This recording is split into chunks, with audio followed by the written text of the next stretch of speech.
All right, here we go. Matthew Engel, Steve Watts. Watts Engel Associates. Good to be with you again. Okay, Steve. So we like to zero in on our market with our monthly market updates, but we also like to dig into the data on a quarterly basis to get some perspective, even yearly basis, perspective on context and what the health of the market is. So walk us through the numbers, because the data is the data, but how to interpret it and how to advise our clients on what the market's doing is really important. So walk us through the numbers, walk us through the graphs that we put together, tell us what to think about it. So you're going to see a graph that we're going to post right now, and I'm going to walk you through it a little bit because this really tells the story. And I looked at it from first quarter of 2022 and first quarter of 2023 as you see the graph. I also created a legend at the top for you that Area 160, these are real estate area numbers, Lanada Bay, Monte Malaga, Malaga Cove, Valmonte, etc. I created those, and there you go with a nice little phone call. It's probably Let a me seller answer it. now. We'll take it. And Oh, it's CC. in any event, we'll stay focused on this. I want you to look at the first two bar graphs. You'll see in 2022, Area 160, which as you can see is Lanada Bay. Last year in 2022, 8 of the homes in orange sold for more than list price. If you look at 2023, that in first quarter has already shifted with the gray being less than list price.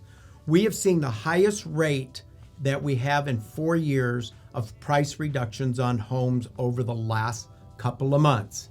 So we're starting to feel a slight shift of the market. If you come all the way over to the tall bar graph, Area 165, you will see in 2022, 18 of those sold properties in the first quarter of 2022 sold for more than list price. If you now look at 2023, it's completely switched where the majority of the homes have sold for less than the list price. We're starting to see some adjustment in the market. These are great indicators for us to be able to track as a seller to be careful to not overprice your home or you may be sitting. And for a buyer, we now have a little ability to possibly negotiate some of our prices. I will say a correctly priced home is going to sell right at it, which are the little blue areas. They still are going to sell a great priced home. So as a seller, be careful, don't get too greedy. As a buyer, look at the comparables and check motivation of the seller. That's what a good agent will do, is they'll go in and analyze value and pricing. So keep in mind, quarter one, quarter two, we're going to see what quarter two does for 2023 versus 2022. Any hints? What do you think? Where do you think it's going to go? Well, I think because we've had inflation, which is the big buzzword, the stock market has had its fluctuating already for this year, and I see interest rates going to have some impact.